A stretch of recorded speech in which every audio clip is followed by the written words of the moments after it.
a partir del 1 de mayo. Durante la presente gestión de gobierno, el incremento del salario mínimo siempre se ha aprobado mediante decreto. El aumento de este año será de 32,25%. Se realizará en dos partes. La primera de 15% a partir del 1 de mayo. Con esto, el salario mínimo se ubicará en 1.780,45 bolívares. La segunda parte será de otro 15% sobre este último monto, con lo cual a partir del 1 de septiembre el salario mínimo se ubicará en 2.047,52 bolívares. Sin embargo, recordemos cómo ha sido el incremento del salario mínimo durante los últimos 5 años. En 2007, este salario se estableció en 614,79 bolívares. El incremento fue de 20%. Ese año la inflación en el país cerró en 22,5%. En el 2008, el Ejecutivo Nacional decretó 30% de aumento para quedar en 799,23 bolívares. Ese año la inflación se ubicó en 30,9%.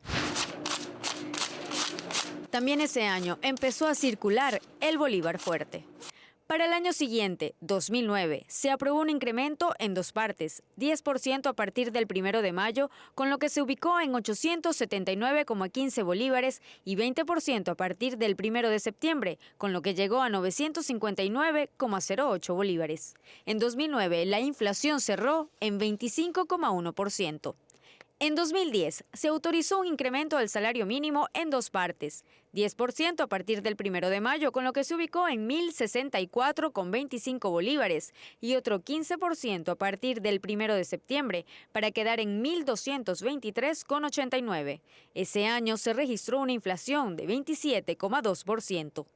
También en 2011 se aprobó un incremento del salario mínimo en dos partes, que en la práctica se tradujo en 26,5% de aumento.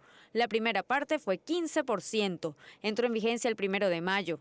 En ese momento, este salario se ubicó en 1.407,47 bolívares. La segunda parte fue 10%, empezó a regir desde el 1 de septiembre. En ese momento, el salario mínimo pasó a ser de 1.548,22 bolívares.